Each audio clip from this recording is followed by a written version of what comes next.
یەکێکی تر لەو ئیسفادانە خۆشەویستەکانم لەم ئاەتانەوە لەو فائیدانەی کە وەریەگرین لەم ئاەتانەوە ئەوەیە کە خوای تەعالا بە گوێرەی توانا لە ئینسان ئەگرێ. خوای تەعالا خۆشەویستەکانم لە ڕەحمەت و لە حیکمەتی خۆی بارێک ناداتە سەر مسلمانانە کە لە توانایانە نەبی هەڵگرتنی، بارێک ناداتە سەریانە کە لە توانایانە نەبی هەڵگرتنی، قەت تووشی ئیحراجیان ناکە. وما جعل عليكم في الدين من حرج ملة أبيكم إبراهيم. باركان لسرشان بجوري توانايا لا يكلف الله نفسا إلا وسعها.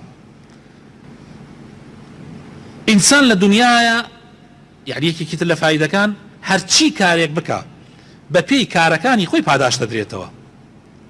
کەس باری کەس هەڵناگرێت. ناتوانم میسە من بڵێم تۆ ئەوە بکە ئەگەر گوناح بوو لەسەر من، شتیوان نییە. لە دینی ئیسلامە ئەگەر گوناح بوو لەسەر من شتیوان نییە. هەر کەسێ باری هاوەش سەر شانی خۆیەوە، بزن بە پێی خۆی ئەکرێتە دارە، چی بە پێی خۆی ئەکرێتە دارە. ولا تزر وازرة وزر أخرى.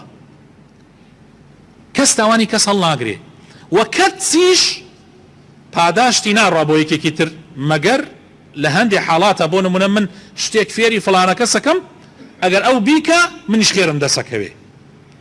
ئەگینا کەس بار کەس هەڵناگرێ کەسی چاکەی نادرێ بە کەسی تر. لەبەر ئەوە خوای تەعالا لە قورئانی پیرۆزە فەرمێن فمن يعمل مثقال ذرة خيرا يره ومن يعمل مثقال ذرة شرا يره. مسخالە زەڕە نافەوتێ لای خوای تەعالا، خێر بێ بە خێر پاداش دەرێتەوە، شەڕیش بێ بە شەڕ. ولا يظلم ربك أحدا. هەرگیز خواستم لە کەس ناکات دڵنیا بن خواستم لە احتیاجی بەستەمکردن نییە. بۆیە ئامان ئاگامان لێبێ.